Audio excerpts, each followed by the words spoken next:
Assalamualaikum warahmatullahi wabarakatuh. Perkenalkan, saya atas nama Serli dari kelas 11 MIPA 2 akan menjelaskan mengenai utang piutang. Utang piutang. Apa itu utang piutang? Pengertian utang piutang menurut terminologi fikih muamalah dan yang dalam bahasa Indonesia berarti pinjaman, tetapi sebagian ulama mengistilahkan dengan iqrad atau qard yang artinya memotong, sehingga dapat kita simpulkan bahwa utang piutang adalah suatu akad antara dua pihak di mana pihak pertama memberikan uang atau barang kepada pihak kedua untuk dimanfaatkan dengan ketentuan bahwa uang atau barang tersebut harus dikembalikan persis yang ia terima dari pihak pertama. Dasar hukum utang piutang. Dasar hukum utang piutang sudah dijelaskan dalam Al-Quran Surah Al-Baqarah ayat 282, Surah An-Nisa ayat 58, serta dalam Al-Quran Surah Al-Hadid ayat 11, 12, dan 18. Dan sudah dijelaskan dalam hadis riwayat Imam Muslim yang bersabda, Nabi Muhammad SAW dari Abu Hurairah radhiyallahu anhu, Nabi SAW bersabda, barang siapa menghilangkan suatu kesusahannya di hari kiamat dan barang siapa yang mempermudah orang dalam kesulitan, maka Allah akan menolong hambanya selagi hamba itu menolong saudaranya. Hadis riwayat Muslim. Hukum utang piutang.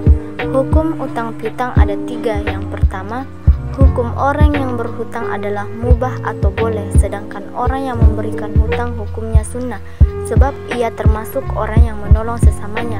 Yang kedua, hukum orang yang berhutang menjadi wajib jika peminjam itu benar-benar dalam keadaan terdesak.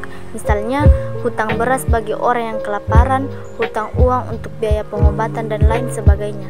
Dan yang ketiga, hukum memberi hutang bisa menjadi haram. Misalnya, memberi hutang untuk hal-hal yang dilarang dalam ajaran Islam, seperti untuk membeli minuman keras dan lain sebagainya.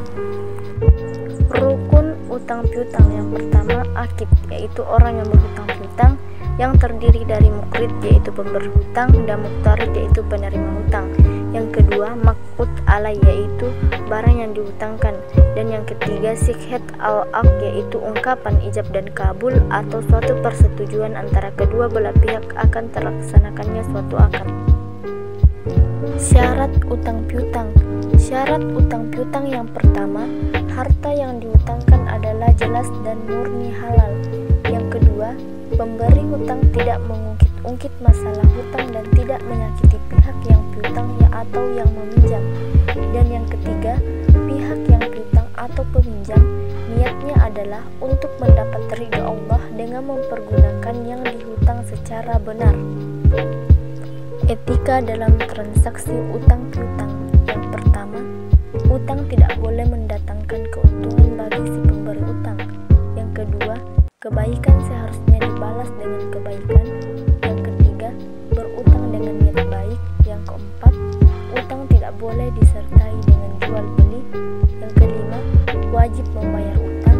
Yang keenam, jika terjadi keterlambatan karena kesulitan keuangan, hendaklah orang yang berutang memberitahukan kepada orang yang memberi pinjaman. Yang ketujuh, berusaha mencari solusi sebelum berutang. Yang kedelapan, menggunakan uang sebaik mungkin. Dan yang terakhir, perlimpahan utang kepada yang lain diperbolehkan dan tidak boleh ditolak jika seseorang yang mampu melunasinya. Ketentuan utang piutang.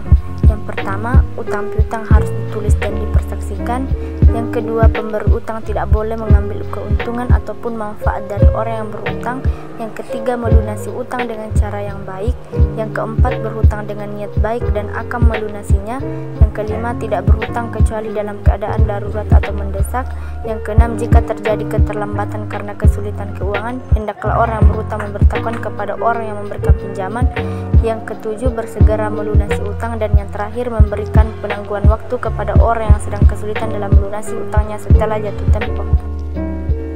Dan yang terakhir, hikmah disyariatkannya utang piutang. Yang pertama, dampak sosial ekonomi, yaitu dapat menghilangkan kesusahan, menambah rasa peduli dan empati terhadap orang yang membutuhkan, menimbulkan kecintaan hati, serta melenyapkan permusuhan. Yang terakhir yaitu mendapatkan pahala besar di sisi Allah Subhanahu Jadi, itulah tadi penjelasan dari saya mengenai utang piutang. Lebih dan kurangnya mohon dimaafkan. Wassalamualaikum warahmatullahi wabarakatuh.